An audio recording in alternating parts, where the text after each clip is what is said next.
अभी हम जिस पॉइंट पर हैं, चुनाव के नतीजे, बाजार का हमने शार्प रिएक्शन देखा, फिर उस शार्प रिएक्शन से जो रिकवरी हम देख रहे हैं और कोएलिशन सरकार बन रही है, इन तीन फैक्टर्स को म्यूचुअल फंड निवेशकों और म्यूचुअल फंड कंपनियों दोनों की निवेश की स्ट्रैटेजी पर असर डालने वाला है। तो इसी पर मैं आपसे बात करना चाहूंगी और सबसे पहले मैं यही पूछना चाहूंगी कि पॉलिटिकल फ्रंट पर बहुत कुछ चल रहा है, पुरानी सरकार अब नई इक्वेशन के साथ लौट रही है। ऐसे में अगर कोई नया इन्वेस्टर अपना पहला फर्स्ट इन्वेस्टमेंट शुरू करना चाहता है तो उसे आप किस तरह की स्कीम चुनने के लिए कहेंगे और क्यों?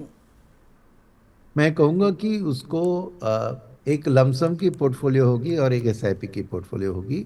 तो मैं लमसम की पोर्टफोलियो में उसको फ्लेक्सी कैप या लार्ज एंड मिड कैप क्षेत्र में निवेश करने की सलाह दूंगा, जो भी लमसम में डालना चाह रहा है। क्योंकि इसमें क्या होता है कि लार्ज कैप्स में जो सेफ्टी है, कम वॉलिटिलिटी होती है, बट फिर भी जो मिड कैप होता है, फ्लेक्सी कैप में भी 10-20% मिड कैप रखते हैं, और large and mid cap category funds में 35% और टू 40-45% मिड कैप्स रखते हैं। तो मिड कैप्स एक ग्रोथ को एक पुश दे सकती है और लार्ज कैप वॉलिटिलिटी को प्रोटेक्ट कर सकती है। इसलिए फ्लेक्सी कैप और लार्ज एंड मिड कैप में मैं सलाह दूंगा। मगर अगर एसआईपी के रूट में आप ले रहे हैं तो मैं समझूंगा कि आप 60-65% मिड कैप फंड और 30-35% स्मॉल कैप फंड में लगाइए। तो 100% आप हाई वॉलेटिलिटी वाली small cap and mid cap segment में अगर आप पैसा एसआईपी के जरिए डालेंगे तो आपको जो वॉलिटिलिटी उसमें ज्यादा होता है बट लॉन्ग टर्म में रिटर्न्स भी अच्छे बनते हैं। तो रुपी cost averaging plus power of compounding दोनों की बेनिफिट आप mid and small cap fund से आप हासिल कर सकते हैं। तो एसआईपी के लिए मिड कैप और स्मॉल कैप 2/3 1/3, और अपना लमसम के लिए flexi cap large and mid cap 50-50। Okay, और जो लोग एग्जिस्टिंग म्यूचुअल फंड इन्वेस्टर्स हैं, क्या उन्हें अपने पोर्टफोलियो में कुछ बदलाव करना चाहिए? Should they review it, reject करें, कुछ करें? उन्हें आप क्या सलाह दे रहे हैं? आई एम श्योर आपसे बहुत लोग पूछते होंगे क्या करूं मैं अभी। देखिए, मैंने कुछ आंकड़े देखे हैं इंडस्ट्री के बारे में, जहाँ पे जानकारी ये आई है कि एक साल के अंदर 74% फोलियो स्मॉल कैप में इंक्रीज हुए हैं। यानी समझिए कि 75% और नए निवेशक स्मॉल कैप के अंदर आए हैं।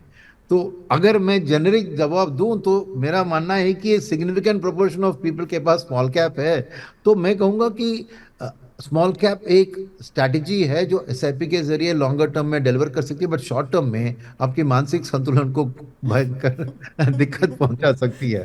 तो इसलिए मैं कहूंगा कि आप डाइवर्सिफाई करें पोर्टफोलियो को। अगर वो आप उन 75% निवेशकों में हैं जिन्होंने स्मॉल कैप ने अपनी इक्विटी जिंदगी शुरू की है, तो जरूर आप बिल्कुल डाइवर्सिफाई कीजिए। सेम मैंने जो कहा, फ्लेक्सी कैप और लार्ज एंड मिड कैप बेहतरीन कैटेगरी है जहां पे आपको डाइवर्सिफाई करना चाहिए, क्योंकि नहीं तो ये बहुत वॉलिटिलिटी आपको झेलना वो एक मुश्किल चीज होगा। और फिर आप बार बार प्रियंका जी ऐसा पूछेंगे कि क्या करूं क्या करूं क्या करूं।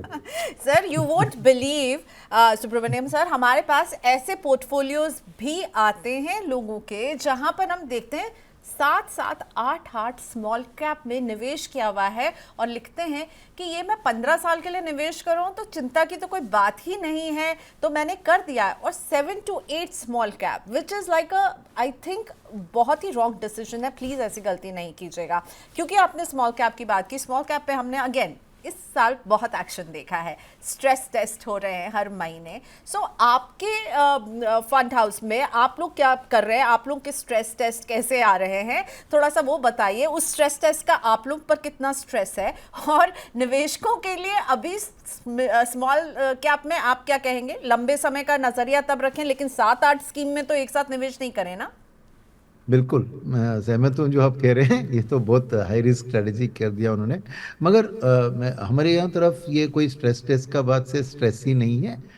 क्योंकि बात क्या है कि हम सेबी का नियम ये है कि स्मॉल कैप फंड में 65% आपको स्मॉल कैप में रखना है मिनिमम, राइट। मगर बाकी 35 का आप जो भी करे कर सकते हैं। तो हमने क्या किया कि 65 के बदले में हम 75 स्मॉल कैप में रख रहे हैं, बट बाकी का जो 20% है उसमें ज्यादा लार्ज कैप रख रहे हैं, ओके, ताकि आपको लिक्विडिटी लार्ज कैप में आसानी से मिले, वॉलिटिलिटी कम मिले। तो मगर स्मॉल कैप का जो कि स्मॉल कैप 65 है ना, हम 75 रख रहे हैं ताकि पूरा फायदा जो स्मॉल कैप का हो रहा है वो आ जाए, मगर एट द सेम टाइम उसे डाउन ऑफसेट साइड करने के लिए आप लार्ज कैप पे। हमने थोड़ा लार्ज कैप भी शामिल किया ताकि ओवरऑल लिक्विडिटी में हमारे फंड में कोई प्रॉब्लम नहीं है। स्टडी का स्ट्रेस तो हम आसानी से पास कर रहे हैं, नो प्रॉब्लम एट ऑल।